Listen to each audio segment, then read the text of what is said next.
is April 16th, 2012. And I'm very pleased this evening to introduce members of PAC 130 representing Westgate School. We have Jack Annell, Ian O'Malley, Tom Bleasdale, Zach K and K.A., Griffin Hall, and Logan DeWolf. And they're accompanied by their leaders, Tom Bleasdale and Patrick O'Malley. Gentlemen, you may begin. Color guard, prepare to post the colors. Color guard, advance. Would the audience please rise?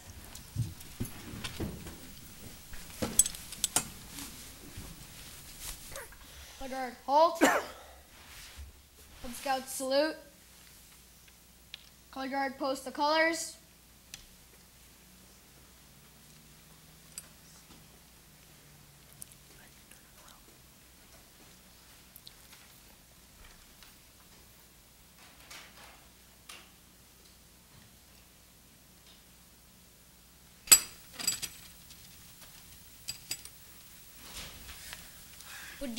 Would the audience please join us in the Pledge of Allegiance? I pledge allegiance to the flag of the United States of America and to the republic for which it stands, one nation, under God, indivisible, with liberty and justice for all. Color guard dismissed.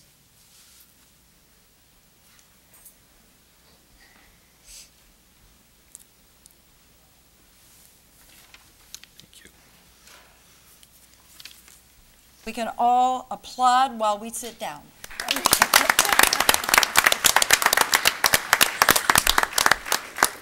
I don't know who was giving us the commands, but boy, everybody got to attention there. That was pretty good.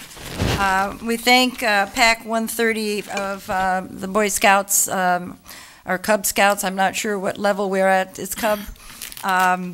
They are good and assertive, and they're the future leaders of our community, that's for sure.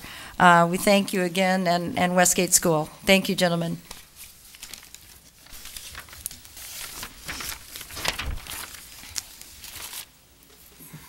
I'd ask if the clerk would please call the roll. Trustee Blackwood? Here. Trustee Breyer? Here. Trustee Farwell? Here. Trustee Glasgow? Here. Trustee Hayes? Trustee Rosenberg? Here. Trustee Scaletta? Trustee Sidor? Here. President Mulder? Here. We have a quorum, so we move down to item 4, and I would just, at this point in the meeting, advise each of the residents who have joined us this evening, if you wish to address the board under citizens to be heard, we have blue cards at the back of the room. We ask you to complete the requested information and then bring it up to the clerk so that we can call you at the point when we get to citizens to be heard. Second of all, there would be a copy. I don't know if they have copies of the agenda that makes it a bit easier for you to follow the meeting. We're in item 4, approval of minutes. We have 2 sets of minutes before the village board this evening. First, the minutes of our committee of the whole meeting of April 2nd, 2012. I'd ask if there are any comments, corrections, deletions, or additions. Move approval. Motion by Trustee Glasgow. Second. Second by Pass. Trustee Sidor. Pass. Note the pass from Trustees Rosenberg and Farwell. Any other comments? Seeing none, all those in favor signify by saying aye. Aye. Opposed, say nay. Motion carries. Next, we have the minutes of our Board of Trustees meeting of the same evening, April 2nd, 2012. Again, comments, corrections, deletions, or additions. Move approval. Motion by Trustee Blackwood. Second. Second by Trustee Sidor. Pass. Pass. Note the pass for Trustees Farwell and Trustee Rosenberg. All those in favor signify by saying aye. Aye. Opposed, say nay. Motion carries. We now move to the approval of accounts payable of April 15th, 2012. Comments, corrections, or deletions, or questions for staff on anything on the accounts? Trustee Farwell. Mayor, I'd move approval of the accounts payable with a check date of April 15th, 2012 in the amount of $1,094,267.46. Second. Motion by Trustee Farwell, seconded by Trustee Rosenberg. Is there anyone in the audience? I don't know that you've been able to see it. I think they're online. I'm not sure. Seeing none, Roll call, please. Trustee Farwell? Yes. Trustee Rosenberg? Yes. Trustee Blackwood? Yes. Trustee Breyer? Yes. Trustee Glasgow? Yes. Trustee Sidor? Yes. President Mulder? Yes. I'd like to recognize Trustee Glasgow. Mayor, at this time, I'd make a motion to move Section 9B of the agenda up in order so that we may recognize the members from the Committee of the Whole and give the report of the Committee of the Whole to the people. Thank you. Is there a second to that motion? Second. Motion by Trustee Glasgow, seconded by Trustee Rosenberg, that we alter our agenda by moving up item 9B to this point. Any other comments? All those in favor signify by saying aye. Aye. Opposed, say nay. Motion carries. What is 9B is the motions that came out of our Committee of the Whole meeting held just prior to this meeting, where we had 3 individuals, residents of the Village of Arlington Heights, who have volunteered and have been tentatively recommended to serve our community on different boards and commissions. So I'd like to report out on those 3 motions. First motion being from Trustee Glasgow. Thank you, Madam Mayor. I will move now, as I did then, to concur in the Mayor's appointment of Ian Fitzgerald to the Youth Commission with a term ending of 4/30/2013. Second. Motion by Trustee Glasgow, seconded by Trustee Rosenberg. Any comments? All those in favor signify by saying aye. Aye. Opposed, say nay. Motion carries. Trustee Blackwood, the next motion. Yes, I'd like to move now, as I did earlier this evening, to recommend Richard Bondarowitz to the Building Code Review Board with the term ending 4/30/15. Second. Motion by Trustee Blackwood, seconded by Trustee Rosenberg. Any comments? All those in favor signify by saying aye. Aye. Opposed, say nay. Motion carries. And the final motion from Trustee Farwell. Thank you, Mayor. I move now, as I do earlier this evening, for the appointment of Amy Philpott to the Arlington Economic Alliance with a term ending April 30th, 2015. Second. Motion by Trustee Farwell, seconded by Trustee Sidor. Any comments? All those in favor signify by saying aye. Aye. Opposed, say nay. Motion carries. Mr. Fitzgerald, Mr. Bondarowitz, and Amy Philpott, would you please come up to the podium?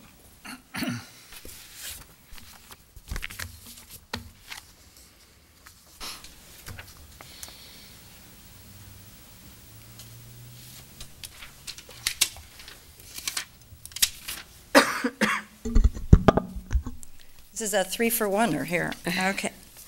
I'm going to keep you all in a row. Let's see how you're going. You're going this way. Okay.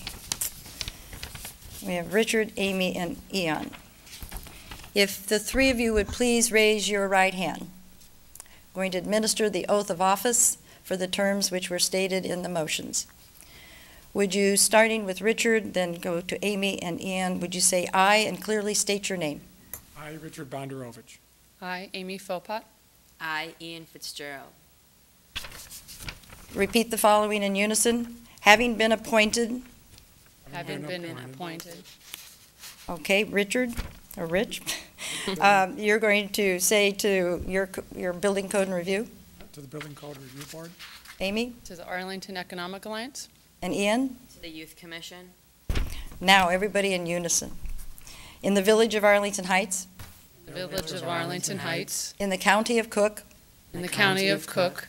do solemnly swear and affirm Do solemnly swear and affirm that I will support the Constitution of the United States that I will support the Constitution of the United States and the Constitution of the State of Illinois, and the Constitution of the State of Illinois.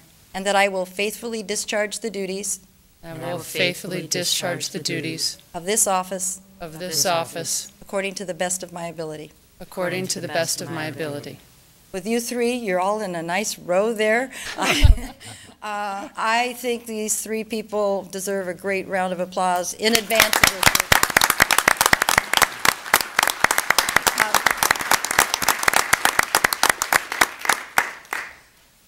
Ian's probably going to outlive all of us, but these little pieces of paper you have to sign in the presence of the clerk, and 35 years from now we'll be able to draw these up because we never throw these away. They're extremely important. They may not look fancy, but they are important. Ian, Amy, and Rich, and Having been appointed to an official board and commission, you are now an extension of the members of this village board, and we're very proud to wear our logo pin. So I'd like to present each of you one, because now you are an extension of the elected officials, and we would be proud to have you wear one as well. So congratulations, congratulations, and congratulations. Over now to do the real important stuff with the clerk. Congratulations to all three of you.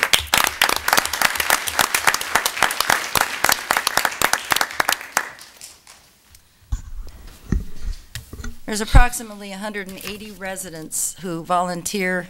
I see some in the audience, as a matter of fact, on boards and commissions that do so much to decide decisions and give advice to this village board. They send recommendations, they do some scouting and use their expertise to work with our staff, especially on building code and review. It's very technical, and we need professionals, and it's quite nice when people who reside in the community become part of the leadership of that community. So congratulations, welcome aboard, and thank you very much in advance. We'll now go back to our original agenda, so we'll be back to item 6. This evening, we're very pleased to have some recognitions and honor some things that also make Arlington a great place to live, work, and play. One of it is not only did we have a youth commissioner appointed tonight, but we had Boy Scouts to present our colors, and tonight I'm very pleased to recognize that our Girl Scouts are alive and well in the village of Arlington Heights. And as an organization in the United States, you look really good for 100 years, I tell you. But the Girl Scouts have been around for 100 years. I don't think most of them here tonight have been around that long. But we are very, very pleased that they are representing Juliet Lowe School. And those of you who are into Girl Scouts know that the founder was Juliet Lowe. And it's very, very important, and I'm very pleased to be able to recognize you with the proclamation, which I'm going to read up here, and then I'm going to come down and present it to you. So some mom brought a camera, I'm sure. No? Okay. The Village of Arlington Heights would like to issue this proclamation in recognition of Juliet Lowe School Girl Scouts and the 100-year anniversary. Whereas on March 12, 2012 marks the 100th anniversary of the Girl Scouts of the United States of America, which began in 1912 when Savannah, Georgia native Juliet Daisy Gordon Lowe gathered 18 girls to provide them the opportunity to develop physically, mentally, and spiritually. Whereas for 100 years, Girl Scouts have helped build the courage, confidence, and character of girls and then women. The award-winning Girl Scout Leadership Program helps girls discover themselves and their values, connect with others, and take action. Whereas Juliet Lowe School Girl Scouts devote many hours to service activities, annual cleanup at Heritage Park, assisting with District 59 coat drive, making Christmas stockings for Clearbrook Center, playing games and visiting with seniors at Luther Village and the Moorings, food collections, collecting school supplies for children in Guatemala, and fundraising for the Buddy Foundation. Raising money to build a well, Zambia, Africa, making blankets and cards for soldiers in Iraq, as well as collecting pennies for peace. These are just a sampling of the many good deeds these girls do for their community and for themselves because they're teaching life's lessons.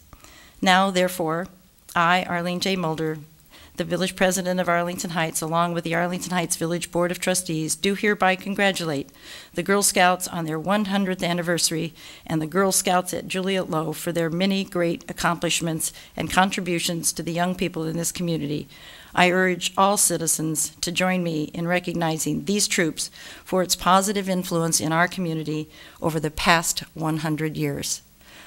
Let's give these young ladies a hand, and if you would all come forward.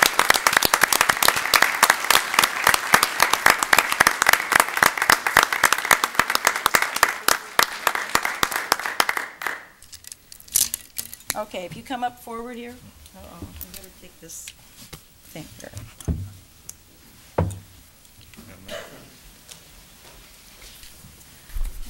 Maybe not.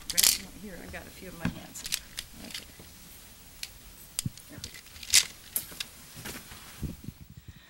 All right, turn around so you can look at the crowd. And we can all look that way here, okay? That's good. We got the big ones in front of here. Oh, wow. Let's see. The brownies, you can give the brown pencils to the brownies and the green pencils. No. Trustee Rosenberg is going to have to, I hope he's not colorblind. What do you think? Okay, everybody look that way because your mom is over there. Somebody's trying to take a great picture. And who's the main leaders? Come on, moms, get over here. Get behind here. Get behind me. You guys can. Who's going to take this plaque? Which one of you? Are you the designee? Well, why don't you hold that, but don't cover your face. All right. And everybody get around here. We can look. Why don't you move up a little bit forward here? There we go. Now we're getting organized. This is looking like the photo op. Leaders, moms, come on. Get in here. All right. Everybody can say cheese. Look, we even got a couple dads doing the photography here. That's good. Gotta say cookies. Yeah. You're right. Who's the spokesperson here? Trefoil. I guess I am. I'm the leader of troop number 41201 of the Juliet Low Girl Scouts. I've been a leader for 9 years, so I'm very blessed.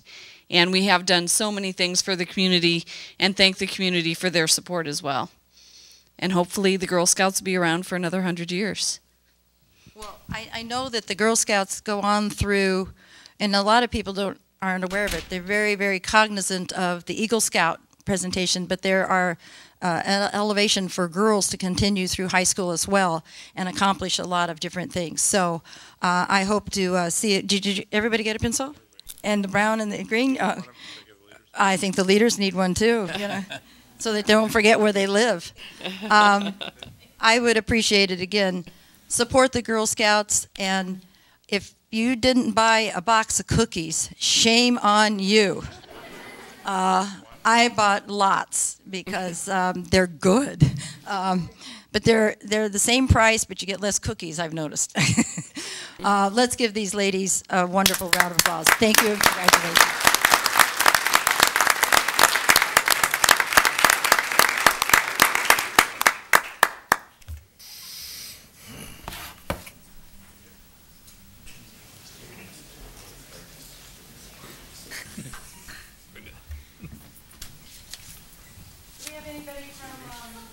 The Arlingtons.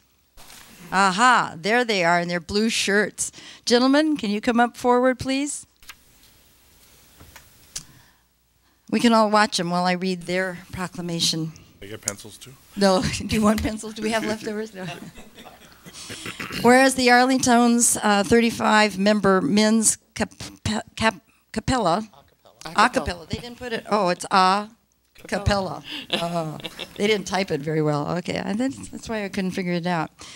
A chapter of the Barbershop Harmony Society is celebrating their 60th anniversary, so they're much younger than the Girl Scouts.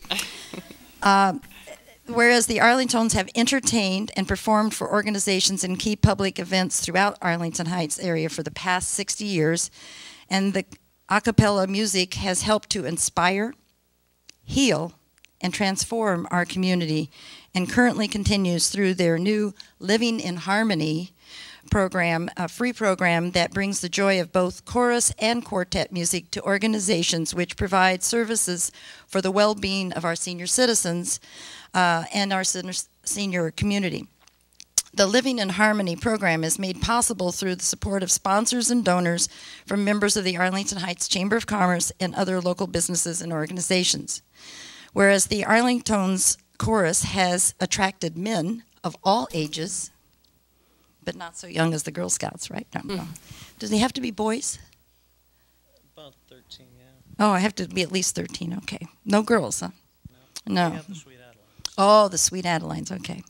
Now, because Arlington's has attracted men of all ages and backgrounds from across the local community and surrounding cities and encourages membership to any and aren't content to sit back and listen, but would rather join in because they like to sing. The Arlington's Chorus has since 2008 been directed by the highly accomplished and acclaimed Mr. Roger Turek, experienced in choral and orchestral direction and in solo stage performances of Fiddler on the Roof, The Music Man, Hello Dolly, Joseph and Amazing Technicolor Dreamcoat, Handel's Messiah, and Mozart's Requiem. The Arlington's a cappella men's chorus is eager to serve Arlington Heights and the surrounding communities with entertaining and uplifting music for many years to come.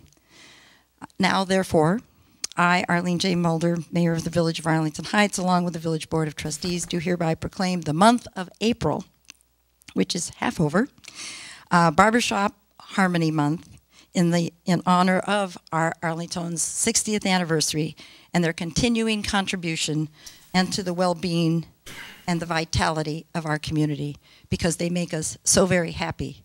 And I hope they're going to make us happy. Are you going to give us a sample? Okay, that's good. Do you need the mic? I don't think so.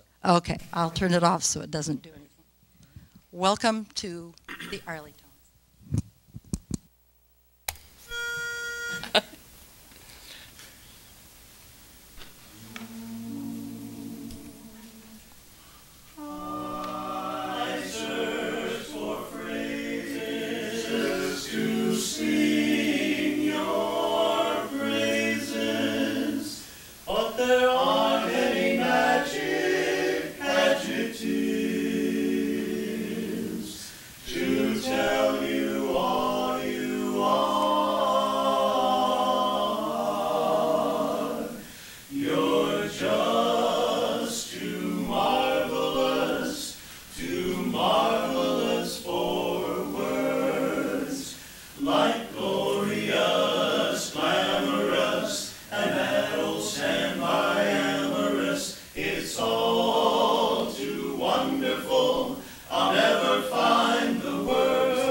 Well, we wanted to kind of dedicate that song to Mayor Mulder and to the entire village board, and and the Girl Scouts. And the Girl Scouts. And we really enjoy being a part of the Arlington Heights community and the fabric of Arlington Heights, and we're very honored and appreciate your recognition of us today. So thank you very much. Well, I'm just wondering, when do you guys breathe? I hope you guys. That was a thesaurus. You know, about every type of word you could have. That I was thinking, who's breathing? Who's breathing? We take turns. You take turns. Well, congratulations, and hopefully this will continue for at least another 60 years. Maybe not all the same people that are here tonight, but you can keep singing. Okay, you guys are young guys. Again, congratulations. Thank you. Keep singing. Keep singing. That's right. Great.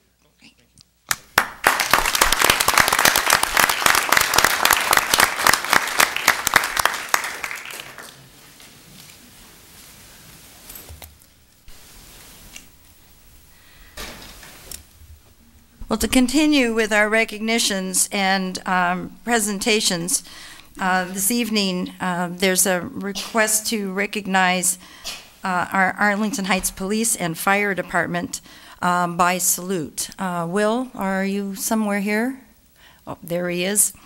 Will Beisersdorf, come on up, is a man that needs to be recognized, and he's here tonight to recognize our one and only police and fire that we have to always appreciate. Will, it's all yours. Thanks. Thanks, Mayor. Thanks, Board of Trustees. Appreciate the time tonight.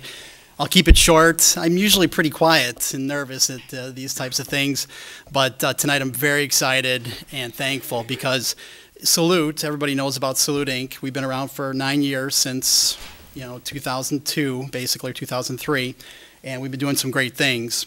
One of the things we're trying to do is we're trying to also continue the awareness and make sure we let people know that the men and women that are serving overseas need our continued support.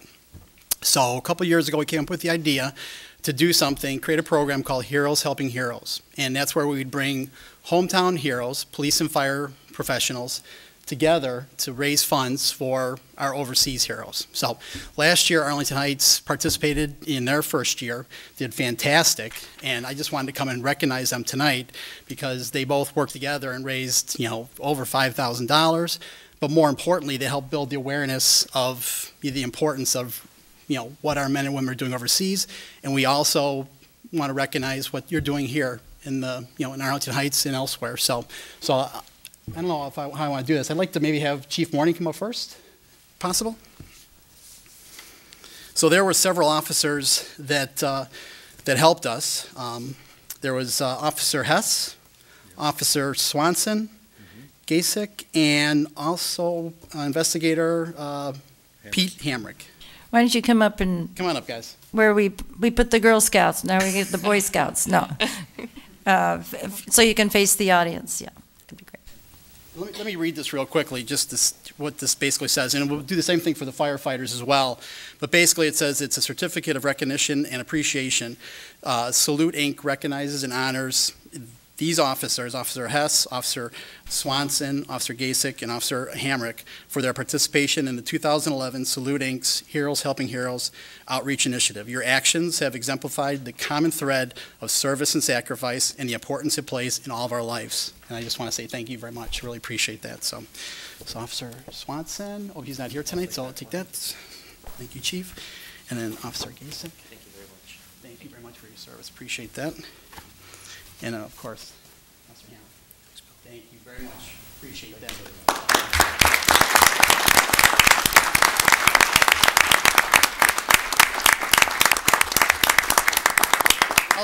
We'd also like to recognize the firefighters as well, and there's quite a few of them, but I think there's only a few here tonight. So if I can have Chief Erickson come up here. We've got almost 12 or 13 men that actually helped us. We have firefighter Rob Losick, Ted Peterson, Darren Morton, John Voles, Tom Dobbins, Will Rogers, Justin Cross, Greg Wickenick. I don't know if I'm probably messing up that name there. Steve Lant, Tom Zerfus, Jason Wackel, Ray Locke, and Ross Chapman, and also James Braniff. So here we go. Okay, so what I'll do is I'll just give these to you, Chief. And basically it was the same thing, recognizing the appreciation. I'll let you give these to these gentlemen here. But I just want to say thank you very much for your help and for all you guys did. Will, turn around for the photo, Will. Oh. Right behind you.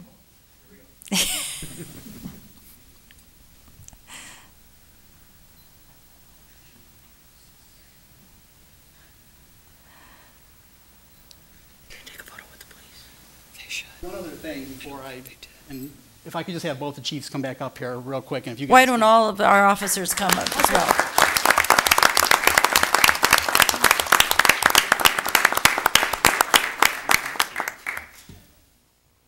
One of the things I want to recognize, and this is a little something for the chiefs actually, because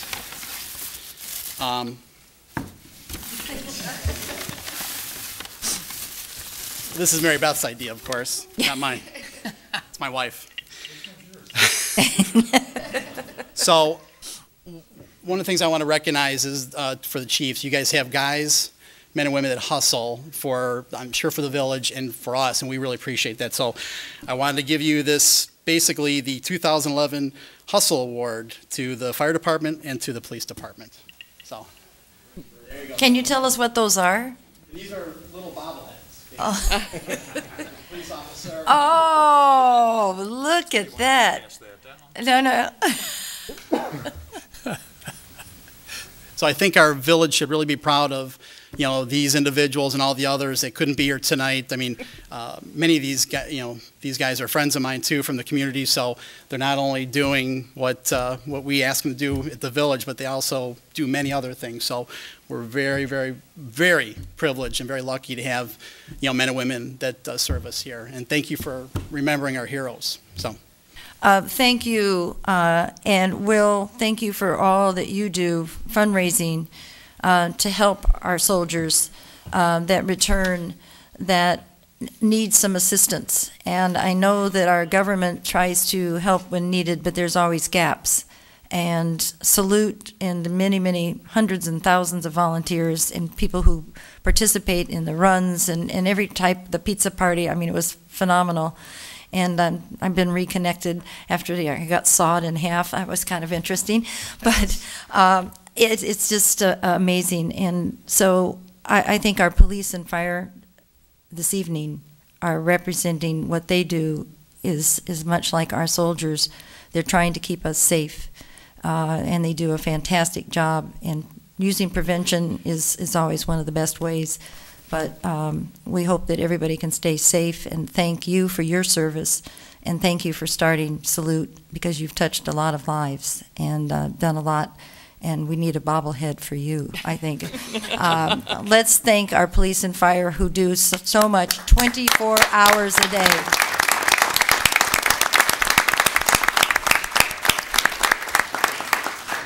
Thank you all. Thank you again. Thank you, Chiefs. Thank you. Which one? Oftentimes we forget 24 hours a day. There's men and women who are making certain. And for our young people, there's a lot of things that we don't ever know about, but it's because we have such fantastic public service employees that serve in our ranks of police and fire. They're second to none. And it goes all the way down the line from our chiefs all the way down. They're really dedicated. They take oaths, as our 3 new appointees did, to serve the community, and they take it 101% serious every day that they're on duty. So again, it's been an evening of recognition and thanks to so many people that do so much. And I think all of our scouts here will carry on the tradition as they become the leaders of the new crop of Girl Scouts. So I think we've had a wonderful evening of recognitions, and we're going to continue on the agenda, but if these girls have to go home because they have homework, they're more than welcome to be excused. So again, let's thank the Girl Scouts who joined us tonight.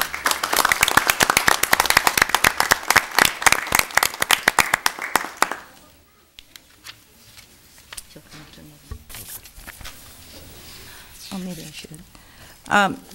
We did have someone from PACE who was going to present to us tonight. Unfortunately, he became ill and was unable to join us, so perhaps at another meeting we will have him. But those who are following an agenda, well, I thought I should probably, thanks to Trustee Rosenberg, make that announcement.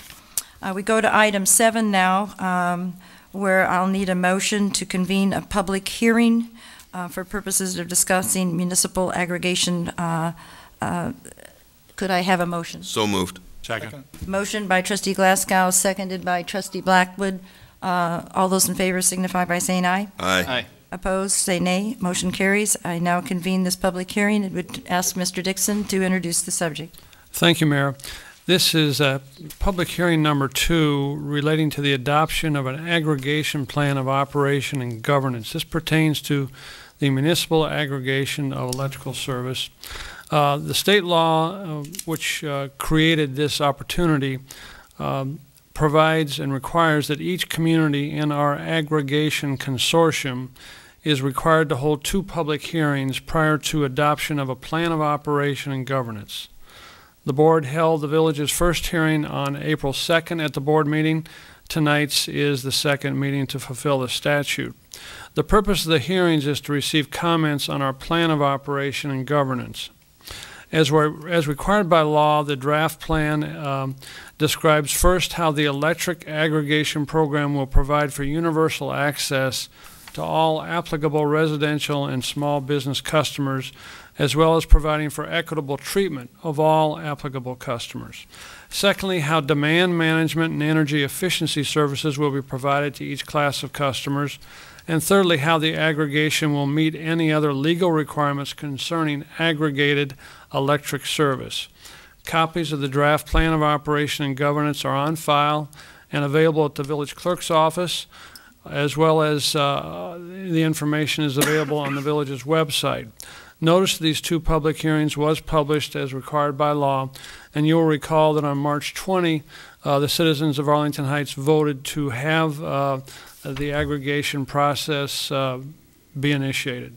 So this is a continuation of that authorization from the citizens. Thank you, Mr. Dixon.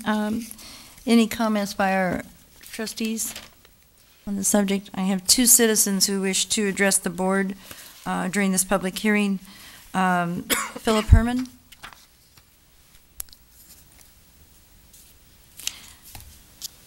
Philip, if you can give your name and address for the recording, please. Again, my name's Philip Herman. I'm at 926 South Roosevelt Avenue in Arlington Heights. My comments tonight simply are about, I'm so glad to see that we are doing this. I'm glad to see that we are a part of this consortium. I am also trying to make you aware, as I'm sure you are, that there are many suppliers out there. I am asking that the board seriously consider those that have some sort of renewable energy as a component of this plan moving forward, and also to seriously consider those suppliers that are going to give back to our community. And there are some that do that and some that do not. And I am hopeful that we are mindful of some of the things that were stated in the CDBG hearings about the state of need for so many of our residents, and the way that not-for-profit agencies and other groups in the community are serving the residents of this community and the surrounding communities through that. So those are my comments tonight, and I hope that through the process moving forward, this community and the others involved will be mindful of those things. Thank you. Thank you. Thank you for recognizing, and which I forgot to remind you, but you're a very knowledgeable guy. We like your comments to be contained in this 3-minute clock down there. We have a clock and a stop sign, and we hope you stop before the stop sign. So, John Ridler, our Executive Director of Chamber of Commerce. We've had a lot of business things going on We tonight. have, and they've been good. Thank you, Mayor Mulder, village trustees, Mr. Dixon, and village staff.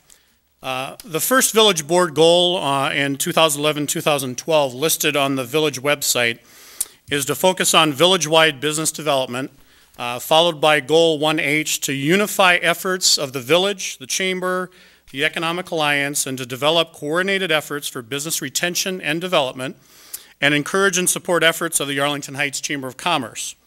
With that foundational focus in mind, it's under the direction of the executive board of the Chamber that I'm here to present a request for consideration relating to the bid of energy for the aggregation program in Arlington Heights. The business relationship the Chamber has established with a major energy provider has developed into an effective energy cost savings program for commercial real estate in Arlington Heights. This opt-in program is currently serving over 40 businesses and nonprofits that will collectively produce an estimated cost savings of nearly $40,000 a year. With much of this marketing still available, the Chamber is continuing to communicate, educate, and initiate this and other operational resources to our entire business community. The market is open and requires a local relationship to help transition most business owners into the field of energy aggregation. It's the Chamber's goal to provide the best source of energy savings and service for the large and small commercial businesses in Arlington Heights. It is also the Chamber's desire to provide the best source of energy savings and service for the residents in Arlington Heights. In an effort to fulfill the goals set by this village board, the Chamber is seeking the opportunity to unify efforts between the village and the Chamber by submitting a proposal from an alternative retail electric supplier that has worked with the Chamber on the commercial properties. The Chamber cannot guarantee the bid will be more competitive than the vendor chosen by the consortium, but the Chamber is simply asking for a business opportunity to leverage its relationships with the energy provider to produce a possible alternative to the vendor chosen by the consortium and have it considered by the village board. The market is open and requires a combined relationship between the village and the Chamber to help transition most residents into the field of energy aggregation. I've submitted a letter to you along with some information from the Chamber, and as Mr. Herman had mentioned too, there are opportunities to work with these energy suppliers to give back to the community. And our supplier is doing that through our commercial program, and we would love the opportunity to provide an alternative to the vendor chosen for the consortium to do such as that. Great. You practiced this. We got it down to 3 minutes exactly. Thank you, John. You're welcome. I have no other cards on this issue. Mr. Dixon, what's our next step here? I believe later in the agenda, it calls for the board to adopt the village's plan of operation and governance for the municipal electrical aggregation program. Okay. I know that many of our residents, not only in our community, but in all of the communities, the 7 communities, have been receiving calls from different suppliers and trying to sign some people up. And I think in our first hearing, some of our residents indicated they had already chosen an alternate supplier for their electric needs. And it's just, it's important there will be choices, I think has been laid out by our manager of opting in, opting out, doing your own thing. I would just say that there's some articles that are appearing in response to this change, but that in 2013 that ComEd itself will be changing perhaps its rate as well. So I think our residents need to be very cognizant of, be aware of how long the term that your commitment might be. It may be longer than you want. I'm not giving any advice, just make sure that you're very thorough in making your decision. And if you have any questions, I'm sure there's some experts here. We've got people on staff that are working. I know, I'm not sure, it's Scott, do you represent the village? And do you have any comments that you want to add? Yes, ma'am. I do represent the village in the consortium for electricity aggregation. And I do have just a couple of comments. I'm familiar with the offer put forth by the Chamber, although it doesn't have any detail at this point. Mr. Riddler approached Mr. Dixon and I probably 3 or 4 months ago when we began the process of participating in the consortium, and at that time asked us to not pursue electricity aggregation because the Chamber had a program that he felt would compete with the electricity aggregation. And that program is a program they've set up, I believe, with Direct Energy and Saveway, which is a broker, to market cheaper electricity supply to small businesses. The Chamber cannot aggregate electricity to residents. The enabling legislation gives that authority to the municipalities and the municipalities only. So part of that enabling legislation was the requirements of having a referendum, passing a plan of local operation and governance, which we hope to have done tonight, and then to proceed to procure electricity supply for those that we represent. A couple things I'd like to point out, and it's very timely that Mr. Herman was here, is during the course of this entire consortium exercise and engagement. Our community, and Mr. Herman approached me directly, has had requests from different government not-for-profit agencies to enter into affinity programs, and that's what this is called. What the Chamber wants us to do is to enter into an affinity program whereby on top of the cost for electricity supply, in this case, a broker makes some money and the Chamber makes some money. And your rate is that much higher, whatever those margins are. Mr. Herman represents Greater Wheeling Area Youth Outreach. He approached me 2 or 3 months ago asking if we would be interested in a similar program for his not-for-profit organization. I suspect that if you put out the word that Arlington Heights wants to entertain offers for affinity programs, we would be deluged with offers because it doesn't take anything to start an affinity program. You can go to any one of these hundreds of brokers and any one of these dozens of suppliers, and they will gladly offer you some type of contract to do this. This is not against GWEO. This is not against the Chamber. The request is just contrary to the direction that we've taken with the consortium. And I'd like to point out a few points to where I think that's the case. I obviously do not recommend at all that we change our course right now. I think we're doing the right thing, and I think we're doing what we've communicated to the public we were going to do. And I think going for a Chamber affinity program or another affinity program or rebidding this or not proceeding would be contrary to the communications that we've put forth thus far. The voters voted on March 20th and in the affirmative to authorize us to proceed with electricity aggregation. That vote, in my opinion, was based on the information shared by me and the consortium through the public information meetings. At that time, the relationship we discussed was one where the consortium would hire a consultant that was completely independent. Our consultant is charging one lump sum, $21,000 for the 7 communities. They've signed a disclosure agreement. They will not have any financial interest in the signing of an electricity supply contract for these 7 communities. They're purely doing it as our independent consultant. I think if we drop out of the consortium to pursue some other avenue, we lose that, and we've benefited greatly from that to this point. Like I said before, we've had other offers from agencies, so have these other 6 communities. We've all discussed them in our meetings, and we've all, as a group, said that's not the direction we want to go. We want this to be transparent as possible. I'm not saying that people wouldn't want to support the Chamber. Of course they would. I'm not saying people wouldn't want to support GWEO. Of course they would. But we didn't want to be and didn't think it was right for government to be in the position of picking and choosing those winners or who would benefit or which one do you choose. I don't even know where to go with that. It would be so complex and so hard to administer. Our consultant is reviewing these contracts, and I've sat through meetings 2 last week, there's 1 more this week, to get down to a supplier of choice. And I'm telling you that this process of picking a supplier, it's not just about being able to deliver electricity. It's about being able to administer this contract. We're going to have 35,000 accounts in town. The majority are residential accounts that are going to likely be switched from ComEd to another supplier. And if the supplier doesn't have the structure and the experience and the manpower to properly administer this, and don't get me wrong, there will be flub-ups. Anything this large, there are going to be some accounts that fall through cracks, and the village is sitting here waiting to make those all better.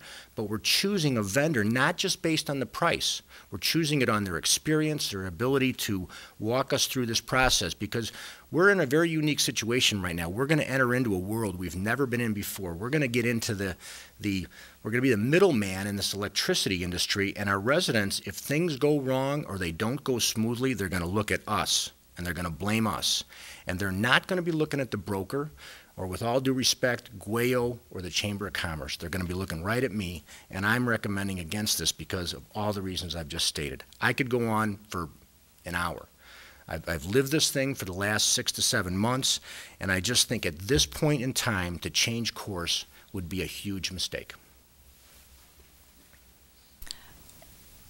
Each resident still has the opportunity to remain with ComEd.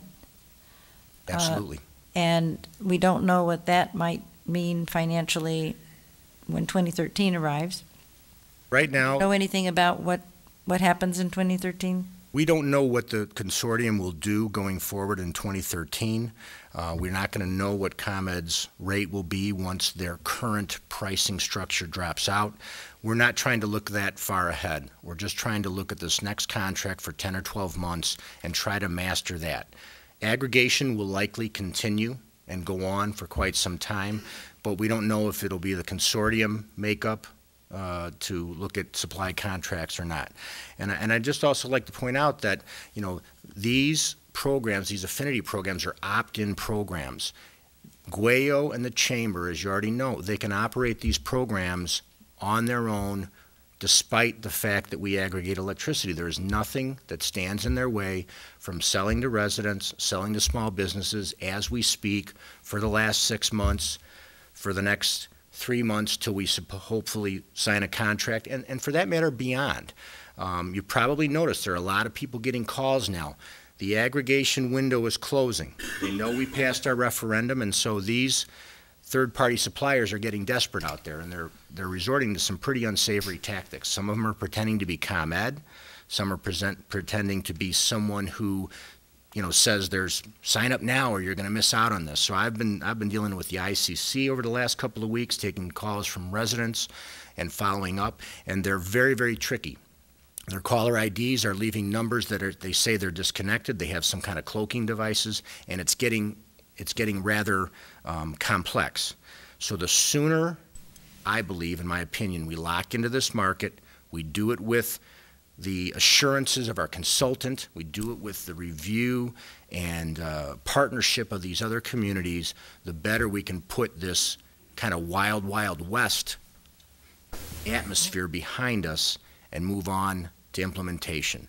Right now, if we were to get the consortium's price and then decide to field other proposals, the estimated loss to the 35,000 accounts of not proceeding in July or August is about $500,000 a month. So that's the value of this. And that's why you see people trying to get in on it, because the margins on $500,000 a month over the next 10 months or the next year, whatever it is, it's big money. It's big money. And again, this is nothing against the Chamber. It's nothing against GWEO or any other not-for-profit organizations that have affinity programs. People can still choose to support those organizations by opting into those programs. But ours is an opt-out program. That's the way it was passed, and that's the authority given to the municipalities. It's a little bit different than what the affinity programs can do. Anything follow-up, Mr. Dixon? No, I think Mr. Shirley's provided a good explanation and good framework for where we are. Later on tonight's agenda, the plan is slated for approval. Okay, this is, we're in a public hearing. Any questions from trustees? Trustee Glasgow? I just, Mr. Siegel, from what I understand with regard to the municipality consortium agreement, which our voters voted on, we only have 3 choices. We can either accept, we can deny, or we can rebid. Is that correct? That's correct. Those are the only 3 choices legally that we have under this agreement as the village. That is right. Right. And Mr. Shirley, the same energy provider has bid on from the Chamber of Commerce with regard to the consortium. Yeah, one of the 8 suppliers whose proposals were submitted to the consortium is Direct Energy, and Direct Energy is the Chamber's supplier. So I cannot speak to what the differences were between their proposal to the consortium and their proposal to the Chamber, but I will tell you that the consortium's RFP had a lot of protections and had a lot of assurances and guarantees built into it to ensure some of these delivery and quality of service issues that we talked about. But yes, Direct Energy is one of the 8 suppliers that's in the pool. So on a whole nother level, the thought of going out for proposals, having somebody propose, and then divorcing ourselves of that and then going with one of the proposers and negotiating a deal, I understand. It's not illegal, but it's just not. It doesn't give a good. It just doesn't seem to me to give a good image of. To me, it flies in the face of what the voters had asked us to do. And it's not. Again, it's not against the chamber at all. I mean, I applaud I them agree for with their you. efforts, and I hope that they sell as many of these contracts to small businesses as they can. But I think that in of itself poses some image issues. I agree, and I appreciate the chamber and Goyle coming here to talk about those things. And John, you and I had a discussion today along the lines of some of this. I just think there's some legality issues which we're going to have if we accept that. And I agree with Mr. Shirley that if we accept something like this, then we're going to, where does it end? Does it end with you? Does it end with someone else? And legally, I just think we only have those three choices, just in my opinion. And I made that, I was open with you and told you that when we talked earlier today. Obviously, what we're before the board tonight is simply approval of the plan. We're not choosing any supplier at this point in time. So really the only issue, the purpose of this public hearing is to inform the public with respect to the nature of the plan which has been on file, and presumably people who are interested are aware of its content. You wanted to add something, Mr. Shirley? Well, I just wanted to add that the board has already given the village manager the authority to execute an energy supply contract, as have the boards of the other 6 communities in the consortium. So once a first choice supplier is chosen that meets all the needs of the consortium, and their contract or agreement is agreed to, then we are going to proceed to market and lock in a rate and basically finish this deal. We won't be back to the board to say, here's the price, do you want to do it? We're getting prices on the base green option, we're getting prices on the base brown option with a green opt-in option. But it is the plan of the consortium that in the next 3 to 4 weeks we will be locking in, and that authority has already been given. And I just wanted to make that clear because I didn't want anyone on the board to think that there's one more time where we're going to come in front of you and ask for your permission to finalize this. Once the POGO, or the Plan of Operation and Governments, is approved, presuming it is later in this meeting, it is all green lights going forward. Trustee Rosenberg. Scott, this issue of ComEd adjusting their rates in a year, is that something that we're fixing into our arrangement so we won't be locked out of taking advantage of that price reduction? Right now, our plan is to only have our agreement go through within a couple of months, that time when ComEd's current pricing structure drops out. There are a lot of different people in the industry saying different things. Some are recommending that we go for multi-year contracts. We're considering that, but not very seriously. I think we want to just lock up this first contract and not try to predict what's going to occur after that. But it is, even though ComEd's rate will drop, it doesn't mean that it's going to drop lower than these other electricity suppliers. No one knows for sure, Trustee Rosenberg, and I certainly don't want to be in a position to guess. And I think the consortium is unanimous in that we would just like to bite off this first contract, get the transfer of accounts under our belt, see how it goes, see how we do, and then once we get it settled, so to speak, then begin to discuss what will happen after May of 2013.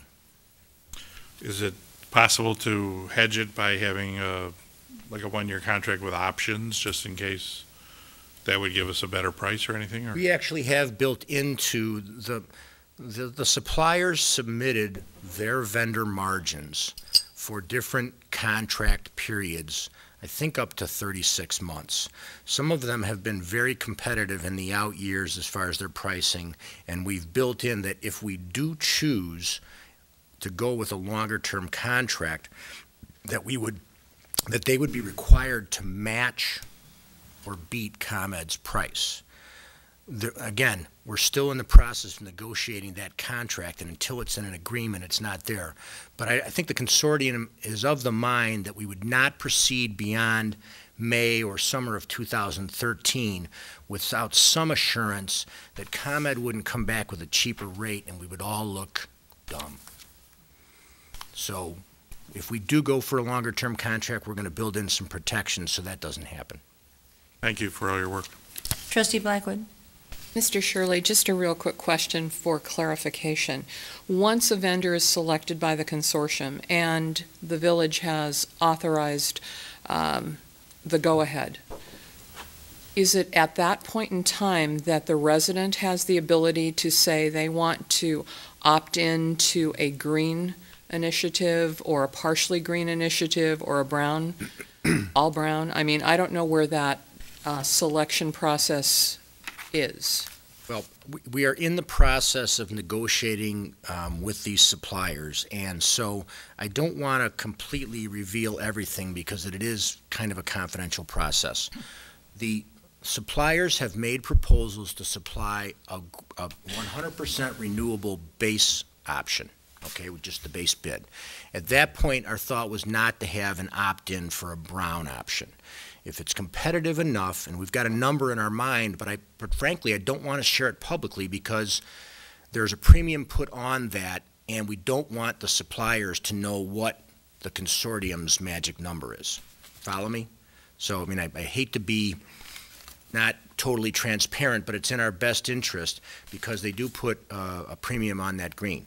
So we're asking for the green option, we're asking for the brown option, and if we do choose the brown option because green is not competitive enough, then we would have a green opt-in to the base bid.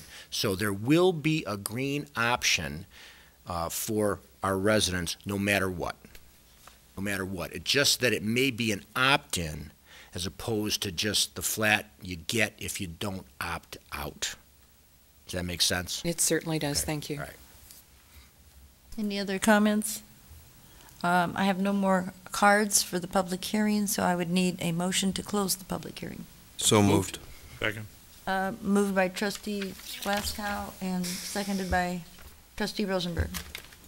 All those in favor of closing the public hearing signify by saying aye. Aye. Opposed, say nay. Motion carries. Thank you, Mr. Dixon and Mr. Shirley. We now go to citizens to be heard, and we have a number of cards and different issues here. Chris Augustin? Okay. If you would come to the microphone, you have 3 minutes, and if you would start with your name and address, please. Hi, my name is Chris Augustin, and I reside at 1904 North Fernandez in Arlington Heights. And I have a question pertaining to the Frontier Parks master plan or makeover plan. I've learned that the plan is going to the village for the approval, and I wanted to make sure that I'm not gonna miss out on the opportunity to speak out about certain aspects of the plan that makes me concerned and anxious. And so the question that I have tonight is, when would be the right time to address those concerns? So the decision, before the decision is made and before it is too late. First of all, the Park District is a separate governmental body, so they're going to be like the petitioner. They're going to have their plan, and they will come, and I'm going to look, Mr. Dixon's leaving. It would come before, well, first it's a plat and sub. It'll be evaluated by planning staff. Then it comes to plat and sub, and then it'll come in this room before what is called the Plan Commission. And you'll see 9 different faces. And they hear the proposal, and there's always public comment. And at that point, you could ask your questions and have public comment. At that point, then they send a recommendation. It would be heard at this level, I believe. Mr. Dixon, am I going in the right place? Well, the Plan Commission, if the Plan Commission is to hear this, is not the final word. It would come to the board. Primarily, the responsibilities you indicate, Mayor, is with the Park District, and that's where this citizen is likely to get the most redress or response. But he can certainly check with the Park District. He can check with our planning department as to anything that may be scheduled. I talked with Ms. Boyer from the department who's here this evening. She's not aware of anything scheduled with the village at this time. We have Chris's name and address and phone number so that we could, get any information to schedule. But I think, Mr. Dixon, have you conveyed your concerns to the Park District at this point? Well, yeah, it's been like 2 years ago since the meeting to approve one of those options took place. But I would recommend we've discussed some options with Park District, but there is nothing solid. So, like I said, I just want to make sure that I'm not going to oversleep when the decision is being made. I would suggest that you call the executive director there and make certain that you share your concerns. Some of them may have already changed because there's always little things that happen as it moves forward. So they may have already taken into account your concerns. But I would suggest that you speak to them. It would be a lot easier to get it changed or altered before it gets to the village because they're the ones that are planning it. Mr. Dixon? And if it's the board's desire, I can give the gentleman the name and phone number of the executive director while he's here. I know it. Terrific. Terrific. Well, I've been in touch with Mr. Scholten, right? Okay. Yeah. Okay. So I spoke with him. It's just, like I said, I wanted to know when, and I've learned from them that the project is going to the village, but I didn't know any specifics, so I wanted to learn how what's the proceeding, so to speak. Yeah, they pretty much, they don't have autonomy in certain issues. They have to get approval from the village, but they are a separate government. They're not under the village. We're parallel. So do contact them again and see if maybe some of your concerns have already been addressed. Okay. Because if it's been a couple of years, they may have But changed. when the Plan Commission is going to gather, then it would be also accessible to the public. Absolutely. To take part in that process. You can probably fill out one. I'm not sure how they run, but you can make your comments at that time as well. How would I learn about the time for that to happen? I mean, should I check frequently with village? Mr. Dixon? Yes, those agendas are on the website, or you can call the planning department at any time. All right. Thank you. Great. Thank you.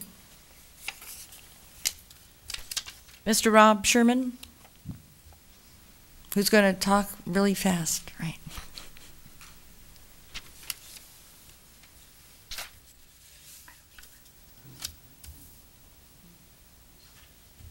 I think I have an eyelash sticking me in my eyeball.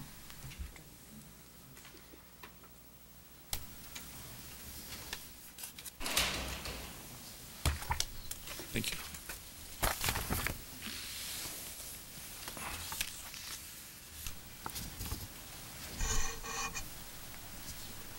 You only have 2 minutes left now. Yeah. Thank you for not limiting the Arlingtons to 3 minutes. They were great.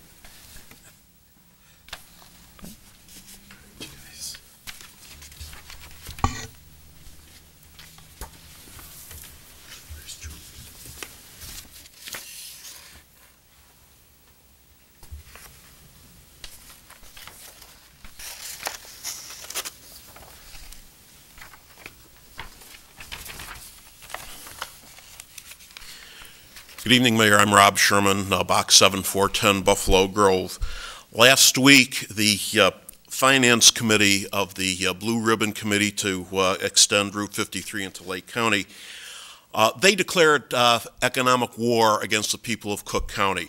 What they did, they've been talking value capture, and now they're extending their value capture area into portions of Cook County, which is represented on the first page here. The full value capture area is on the second page. Value capture is where they raise your property taxes to pay for infrastructure, and what the people in Lake County want to do is raise property taxes is get the General Assembly and the governor to pass a law to raise the property taxes of people in certain areas of Cook County, including parts of Arlington Heights, by 6%, or perhaps some other figure, and we would have our property tax raised by 6% for the purpose of paying for the cost of creating transportation infrastructure in Lake County.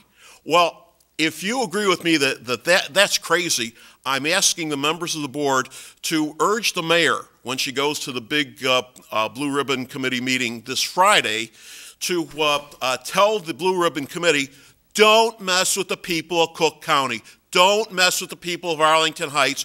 We are not going to have our taxes raised to pay for infrastructure in Lake County. I'm asking that the board also put 3 referendum questions on the ballot for November, and that's on the 3rd page. The first question would ask the resident, because we all know how the tollway, they love consensus. Well, let's give the tollway a little consensus love.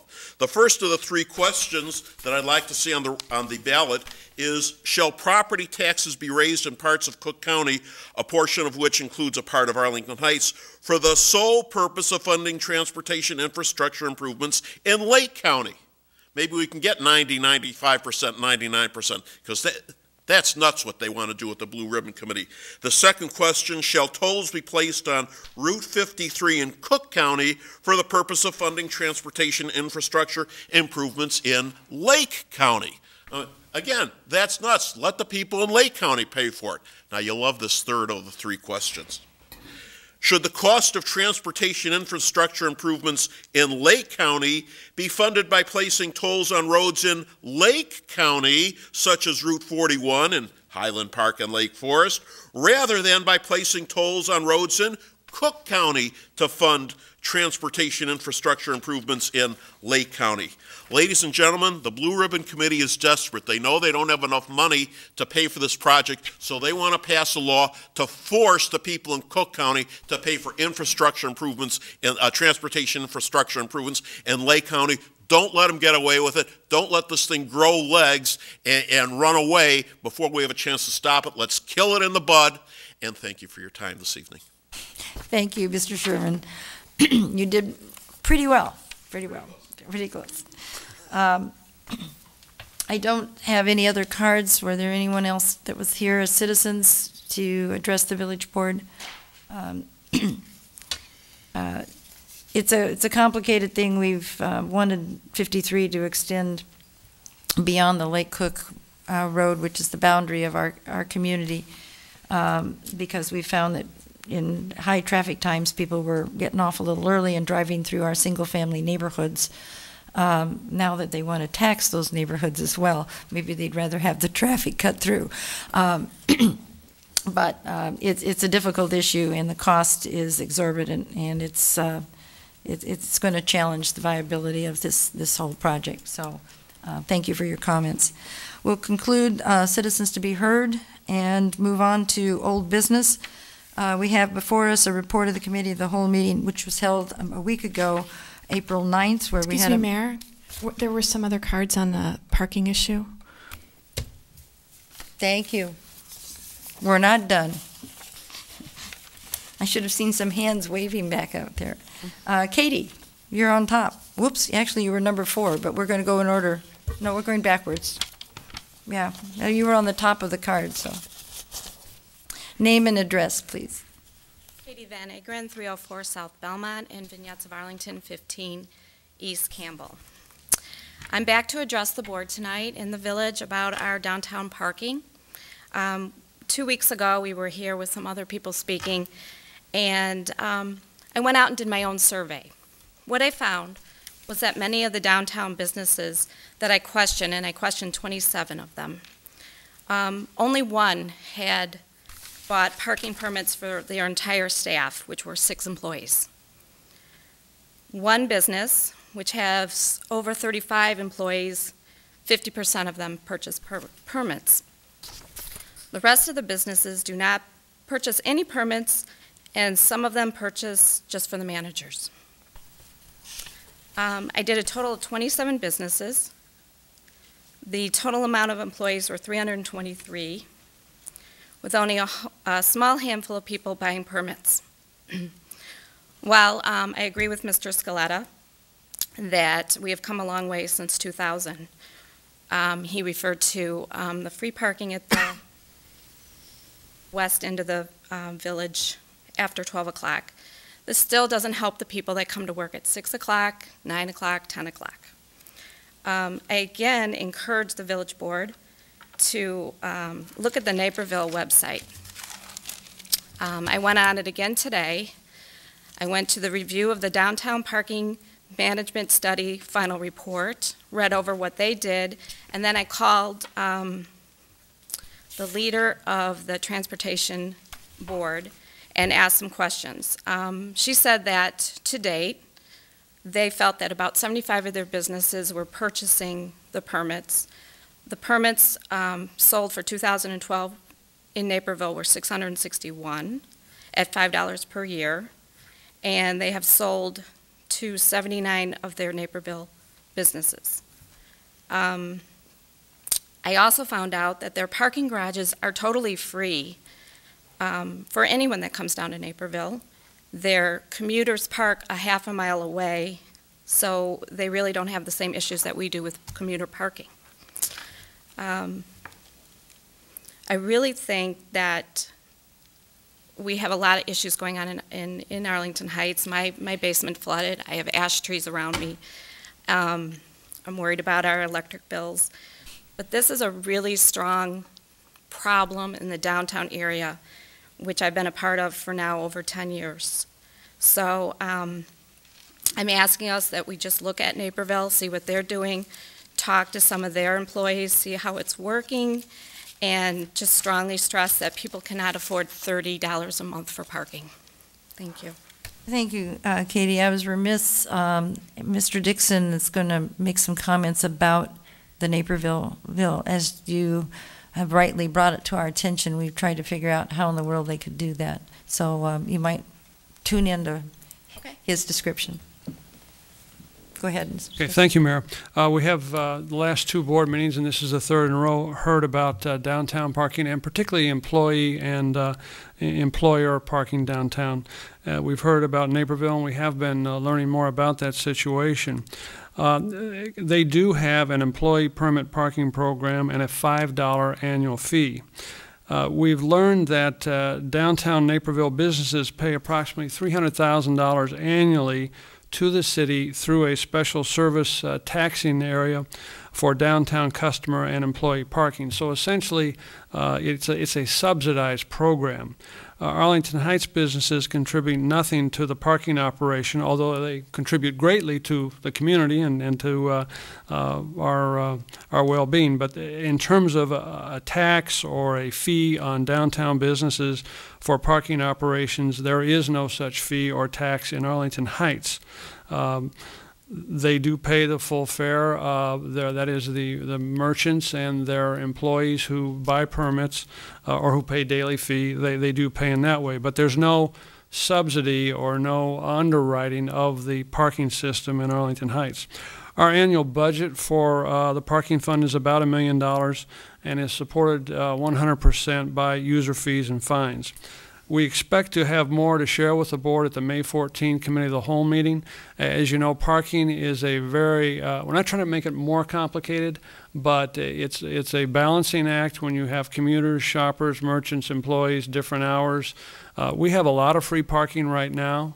Most of our lots are free after 12 noon. Now, admittedly, for people who start well before that, it can be problematic. But between now and May 14, if people say, what can we do? Employees of establishments like Starbucks and Panera, who we've heard from recently, they can park at the municipal lot at the southeast corner of Sigwalt and Arlington Heights Road, right across the street from Village Hall, and half a block from their place of employment for $1.50 a day. And it's free if they don't park before noon. So I think there are some issues we're going to be bringing to the board. I think there are also some options right this moment for downtown employees. Thank you, Mr. Dixon. the parking thing, and there's always challenges, and it seems like regardless of what decade you might be referring, there's always been an issue of parking. And I see Mr. Siegel remembering some of those discussions. And we have had, we used to have mainly surface lots until the redevelopment that started, I think, in the mid-'80s, where parking decks were created as part of the creation of TIF 1 and TIF 2. And subsequently, there's been additions to some of those. And we have the one by the library as well. And the capacity of our garages and parking lots, how full are they? Well, of course, it varies based on location and size, but let's talk about the Vale Garage, for example, which the village recently expanded at a cost of $9.7 million. There's space there. Now, that's not, it's a 2-block walk from Panera and Starbucks, and I realize there are other businesses that, but Panera and Starbucks have been among the most outspoken lately, and I just wanted to illustrate, an immediate solution for those part-time employees who work in the morning. Bob Beekner is the manager of our parking system. The type of question you asked, Mayor, is the type of thing we will get into on May 14th. I think it's beyond the scope of citizens to be heard, but we are working on this and expect to have a recommendation. It's one of those things, if we try to find some solutions, we will have opportunity for suggestions from merchants on the 14th. Or the meeting, or no? If they have suggestions, I suggest they get them in before then so they can be factored and processed and reviewed and shared with the board. Okay, so all of you that are here for this issue, you might make note of that to try to convey in writing would be a good way. Then it can always be shared with the board as well. Share with the staff and just bring it up to administration, to Mr. Dixon's attention. Next would be Julie. And I think our 3-minute clock is working now? Okay. Madam Mayor, members of the board, I would like to read through my notes because I know I only have 3 minutes, and then you can make comments if you wish or do with what you want. My name is Julie Filari. I'm the owner of Salon 117 in Essence Day Spa, and I've had my business in Arlington Heights for about 18 years and have found that parking has always been an issue. I believe we are dealing with 2 problems here: employee parking on the streets and taking spaces we need for our customers, restricted parking times in the garage where our customers get ticketed when they exceed those time limits. Issue 1, we need to get our employees off the street, and I see the only way to do this is by offering a reduced permit price for employees. I have 30 employees. Only about 6 to 8 of them buy permits. Over 50% of my staff are part-time, and they refuse to buy a permit for $30 a month. So they move the car every couple of hours. I believe the village would sell more permits if they offered a reduced permit rate for these employees. I'm not sure what that rate should be, but I suspect if it was offered at around $5 or $10 a month, you would sell a lot more parking permits than what you are now. The second issue I personally deal with is the restricted parking times in the garage. Many of my clients exceed the 3-hour allowance and find tickets on their cars after they have left and spent a lot of money having services in my place of business. In the beginning, I reimbursed my clients for these tickets, but it has become cost prohibitive to continue to do so for my clients. I contacted one of your village people in the past and was given an unacceptable solution of buying extra parking permits a month for our clients, which would exceed more than $300 a month. When I called this person back several months later looking for another option, this person would not even speak to me, told his assistant to tell me he gave me an option. I found this response deplorable and ignorant. I have personally experienced getting a ticket over the last holiday period. On December 22nd, I could not find a permit parking spot. After 10 minutes of driving around the lot, I parked in a regular spot and hoped that because I had a permit, I would not get ticketed. Wrong assumption. I did write to dispute the ticket and was told I was responsible to pay the ticket and that I had not submitted enough proof.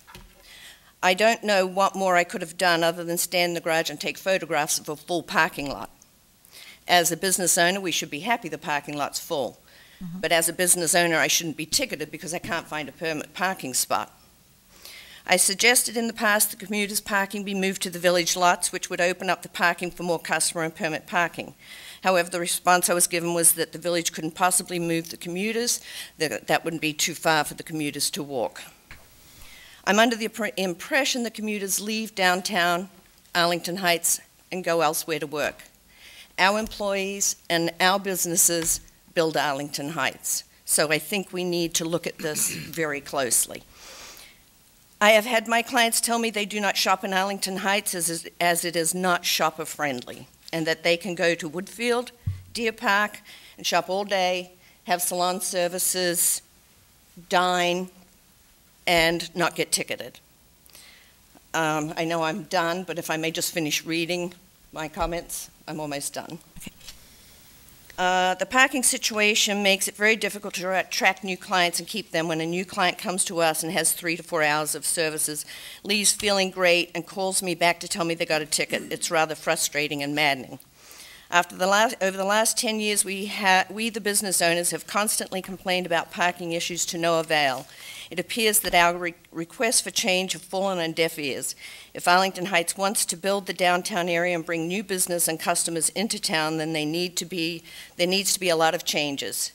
And these changes need to be made to create an environment that is conducive to the public wanting to shop in Arlington Heights.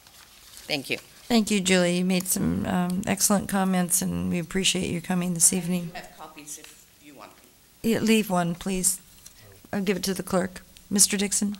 In the spirit of good news and reassuring this lady that her comments have not fallen on deaf ears, April 1st, we moved 100 commuters out of the underground garage at Arlington Town Square to the Vail garage. So we have moved the commuters to try and provide more employee and shopper parking in spaces where it seems most critical.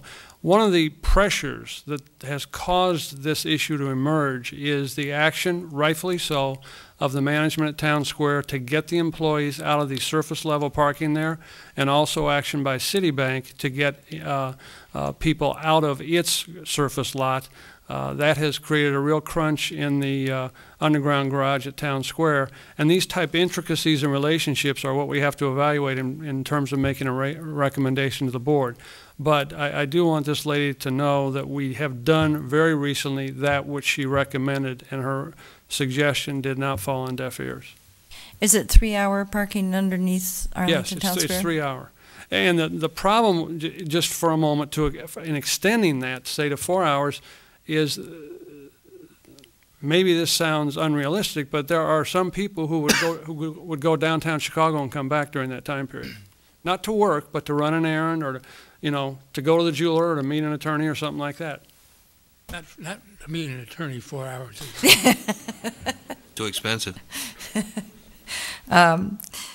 We have to have a little bit of humor about some of our misery, but I thank you for those comments, Mr. Dixon, and I do think our business owners are beyond the point of frustration a little bit because they have to deal with their customers, their employees, and we always thought we had plenty of parking, but there seems not to be at the right time or the right time limits. So I thank you.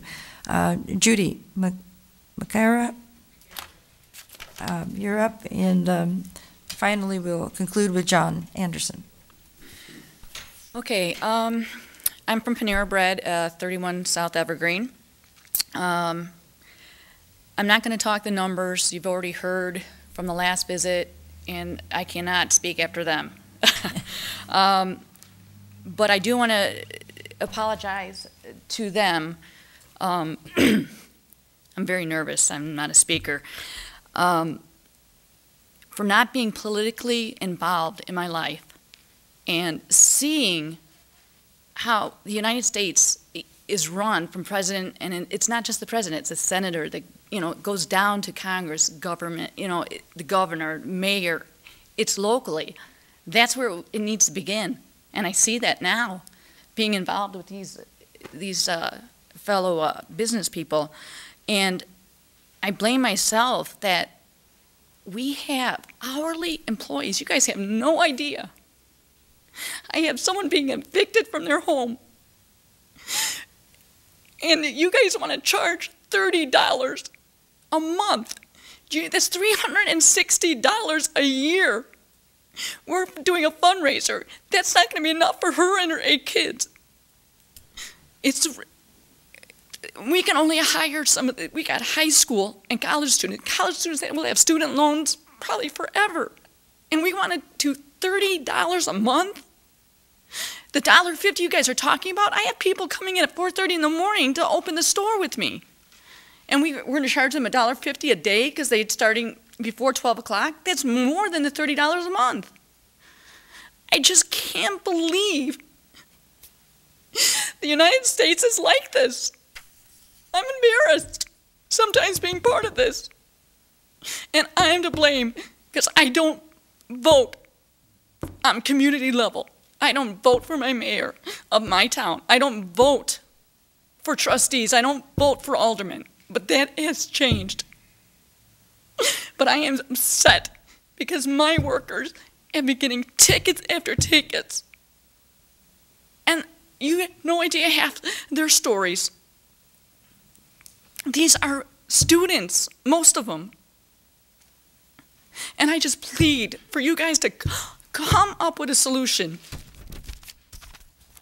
And that's all I got to say. Thank you, Judy, and thank you for your passion and caring for your employees. I think you can be assured that the staff is certainly working at, it's kind of like a chess game, I think, trying to figure out what is equitable and do we have enough parking. One more thing. We can't hear you at that point. I'm sorry. One more thing. Gotta go to the mic. You have to get to the mic. I've lived here my whole life. I know you guys can't believe it, but 49 this week. Don't look it, but I walk like it. But you know, I've had some tragedies in my life, and not every town no matter how safe it is. You guys never know. I've been attacked when I was younger, and for my people to walk at 4:35 in the morning, you know, from over there, you never know. I'm just saying, just come up with a solution. And I just really appreciate you guys. I don't know you. I don't know everything that goes on here, but I'm sure you guys work hard and you guys do care. So you wouldn't be here otherwise, I don't think. That is true. Thank you very much. John Anderson.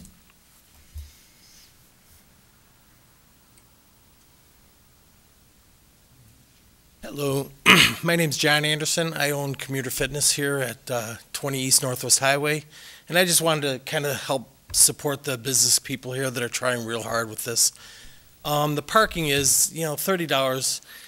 It is a lot, and I do get customers that come and they work out, and then they meet a friend there, and they go out to lunch or something. They come back, they do get tickets, and it does kind of add up on the businesses, and we're all really trying to fight for this community because I live in Mount Prospect, but I chose Arlington Heights. I went to St. Viator High School. It's a great town. It's, you know, great downtown area, but we got to try to get something going here on the parking, okay? Thank you very much for all your help. Thank you, John. Any other comments, Mr. Dixon, or from staff on parking? We're just working on it, and we're going to hear more detail. Yes, May 14th. We're going to have it all perfect. To the extent we can. There's some people here that really want to hear that, so. Okay. And there are people who have interest in parking who aren't here, so that's the balance that all of us, the board included, have to try and work on. Mayor? Trustee Farwell? I just wanted to assure the people that were here tonight, as well as the 2 other prior evenings, that after the first evening when the new owner of Riviera stepped up and spoke to us about parking, that I was talking to Mr. Dixon afterwards to kind of look at one idea of like a different colored tag for merchants at a greatly reduced price, and then maybe bumping out the hours, because I know I've seen it, I know my kids have seen it in now driving downtown and parking and what have you, and I definitely see the issue. from our position, I feel like I'm not a business owner downtown, but in the position that we hold here, kind of like a host for out-of-town people coming in, especially when we're looking at the ring of influence that we've all been studying for the last 10 years.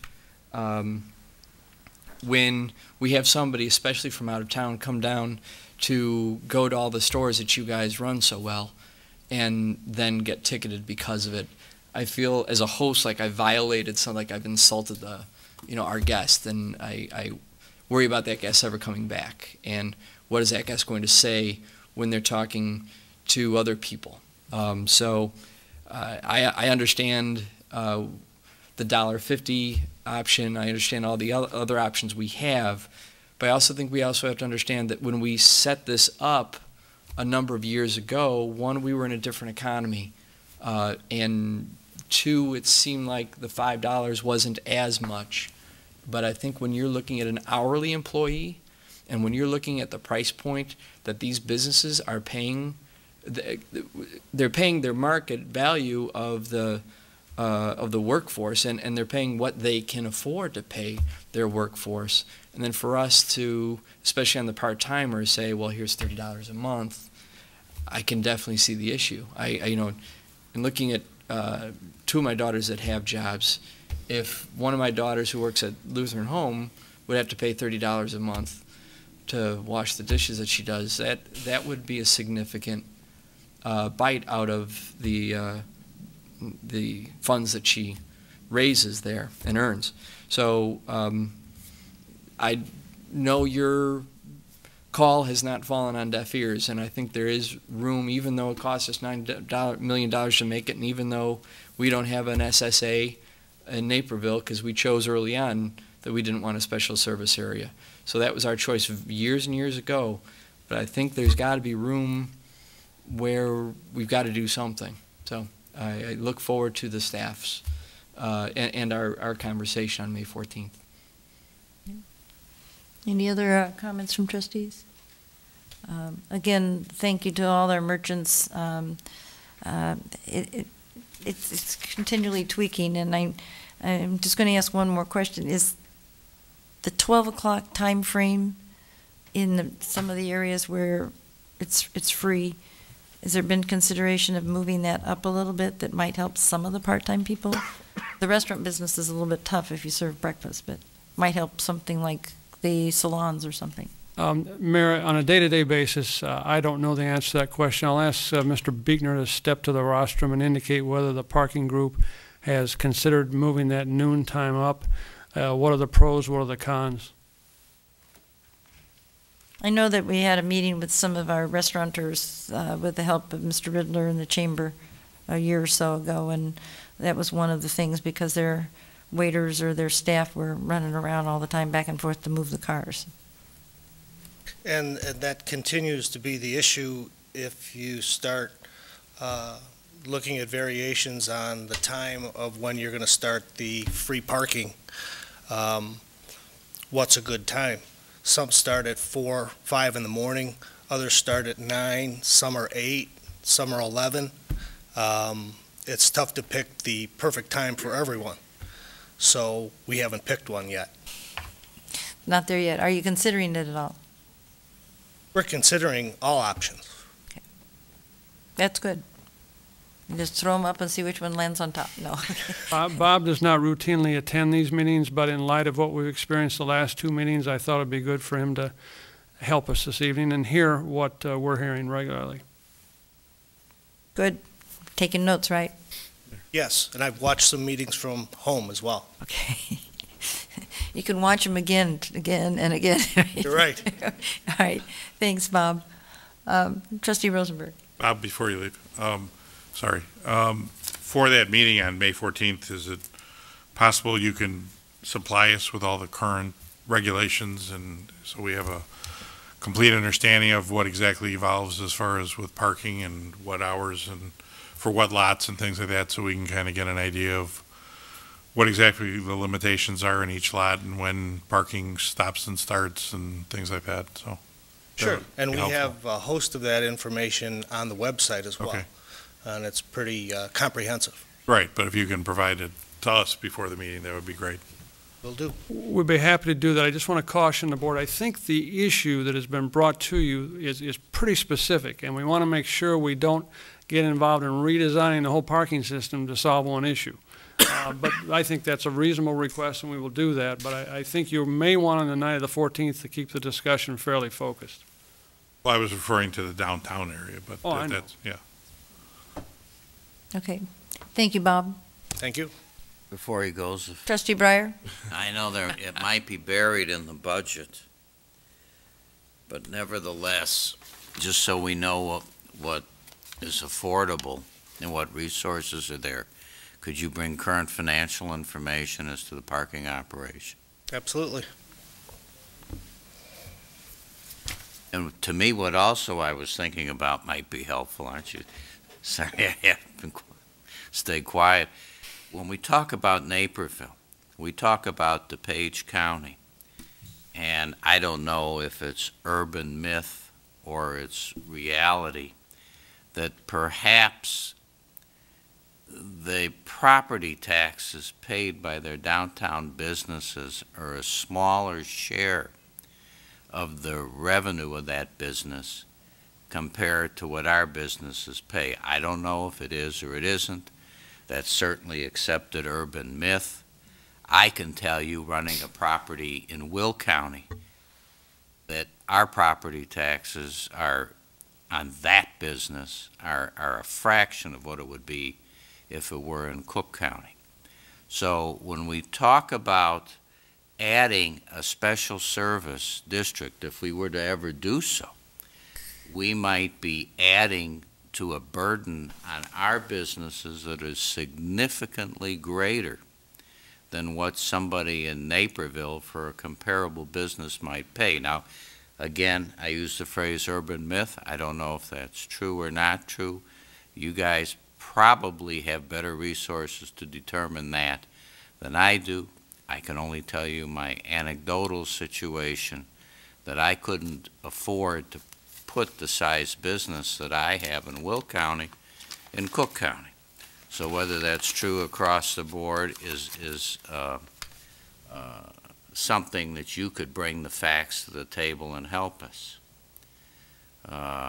in digesting this as to what our businesses can afford, because when we talk about adding to their costs and asking them to buy permits and the rest, they may be strained themselves compared to those that they compete with that are across the county line.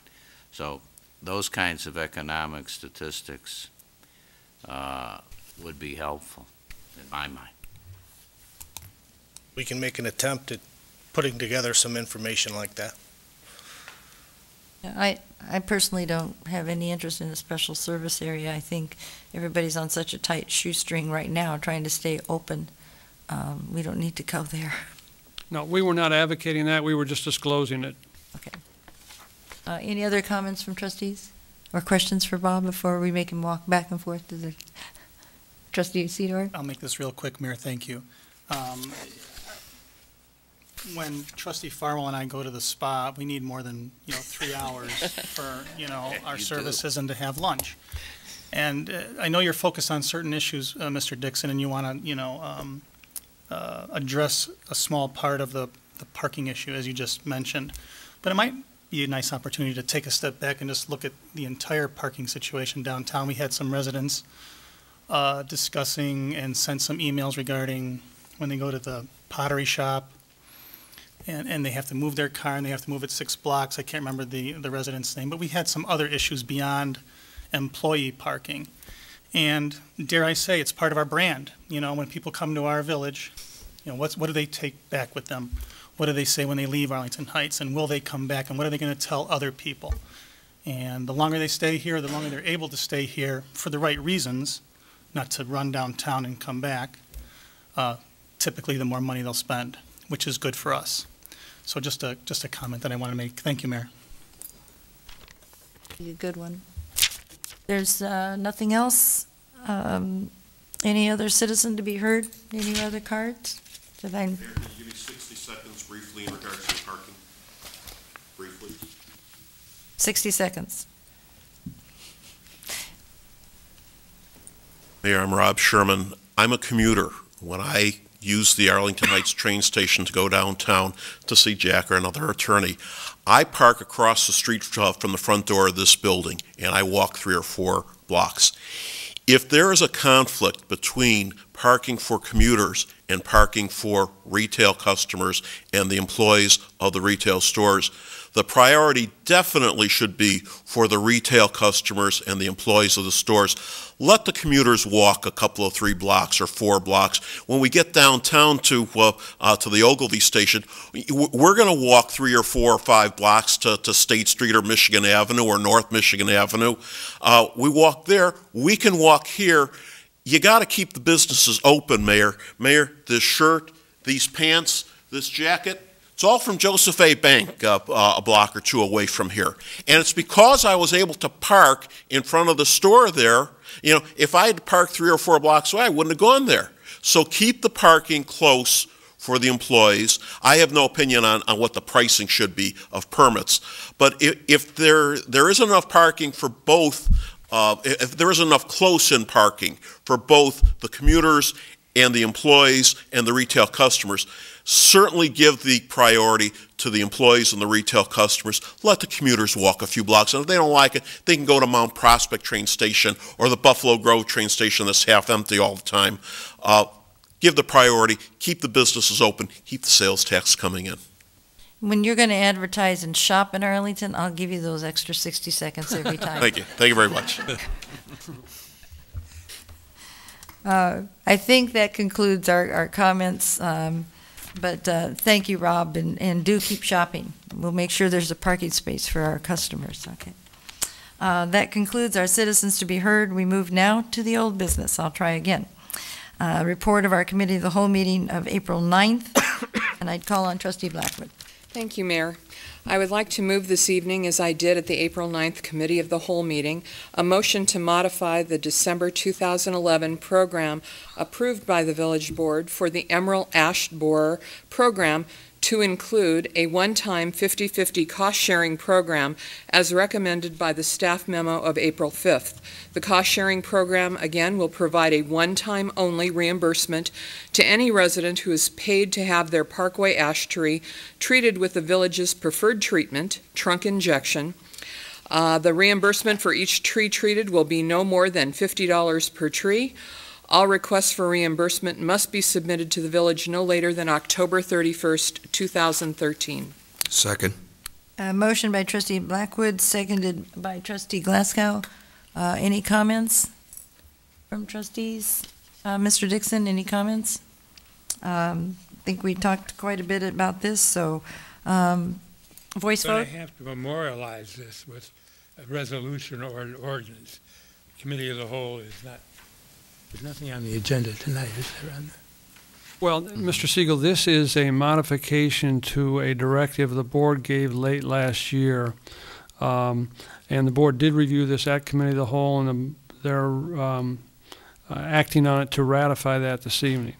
My only point is that we can't approve something that was done at the Committee of the Whole.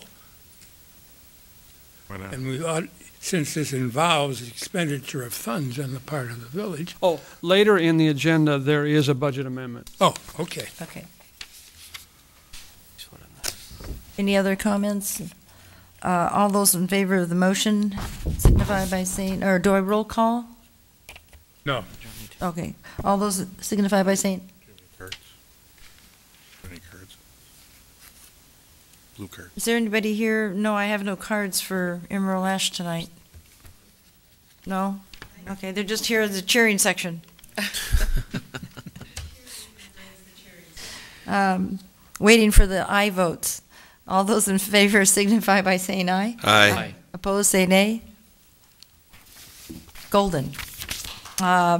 Thank you for all of you who have organized your neighborhoods. And I think the message, when it really hit home, when someone offered to, can you just give me one vehicle sticker for free? I'm talking about parking here. This is a vehicle sticker for 1 year. I said, you know, it's not so much the amount, it's the gesture. And I think we took that, and staff was asked to see if they could find a way to be able to do it. And, thanks to Mr. Shirley and people in his forestry department, they searched their budget and figured out that we could come up with this one-time thing to at least get it started, to keep our canopies wherever we can. Vote was unanimous? Yes. And I thank you. That concludes item B. We've taken up earlier in the meeting the report from our committee of the whole meeting prior to this meeting. So we now move to the consent agenda. And the consent agenda is found on pages 4, 5, 6, and 7. All the items there are to be approved by one motion unless anyone would like to remove an item. Being none, could we have a motion for approval of the consent agenda? So moved. Second. Motion by Trustee Glasgow, seconded by Trustee Farwell. Yes. Roll call. Trustee Glasgow? Yes. Trustee Farwell? Yes. Trustee Blackwood? Yes. Trustee Breyer? Yes. Trustee Rosenberg? Yes. Trustee Sidor? Yes. President Mulder? Yes. I'm going to take a point. I was going to remove the item, but I just want to make a comment for the general public. One of the items on this consent agenda was the authority to reject a bid because they felt the prices were all too high and they're going to rebid. I think that says a lot about our staff who have a pretty good idea when they're looking for bids and have chosen to try again and wait at a different time. So we are trying to watch every dollar within our budget. We now move to page 8. There are no business items. Anything legal, Mr. Siegel? No. No appointments have been taken care of. Petitions have been addressed. We have the report from the village manager. Thank you, Mayor. The first item on this evening's report involves a grant that the village has received from the Metropolitan Mayor's Caucus pertaining to the presence of EAB, and it provides assistance for replanting trees. In order to account for this funding, the Public Works Tree Services budget line item will need to be amended and increased by the value of the grant, which is $30,000. There is a recommendation for a budget amendment. That's to acknowledge the receipt of the grant. Is there a motion to come from a trustee, please? So moved. Motion to recommend to the Board of Trustees to amend the Public Works Tree Service Budget account number 101-7101-531.21-55. Second. Motion has been seconded by Trustee Glasgow. Roll call. Trustee Rosenberg? Yes. Trustee Glasgow? Yes. Trustee Blackwood? Yes. Trustee Breyer? Yes. Trustee Farwell? Yes. Trustee Sidor? Yes. President Mulder? Yes. Motion passes. Another item, Mr. Dixon? And that's the adoption of the aggregation plan of operation and governance that was the subject of tonight's public hearing. So moved. Second. Motion by Trustee Glasgow, seconded by Trustee Sidor. Any questions on this, the background? We have a recommendation for the adoption. We have a motion and a second. Anyone in the audience have any questions on this? Roll call. Trustee Glasgow? Yes. Trustee Sidor? Yes. Trustee Blackwood? Yes. Trustee Breyer? Yes. Trustee Farwell? Yes. Trustee Rosenberg? Yes. President Mulder? Yes. Motion carries. Mr. Dixon, your third item? Final item this evening for the board is a request for closed session per 5 ILCS 120/2C2, deliberations concerning salary schedules for one or more classes of employees. Need a motion to go into closed session? So moved. Second. Motion by Trustee Rosenberg, seconded by Trustee Blackwood, to go into closed session. Any intention of coming back to report out, Mr. Dixon? Not this evening. Not this evening. A motion to adjourn into closed session. Roll call. Trustee Rosenberg? Yes. Trustee Blackwood? Yes. Trustee Breyer? Yes. Trustee Farwell? Yes. Trustee Glasgow? Yes. Trustee Sidor? Yes. President Mulder? Yes. We almost sound like the Arlingtons there for a moment. Good to see you, Rob. different notes. We are now adjourned for this evening and will not be reconvening. I will be moving into executive session. Thank you all for joining us.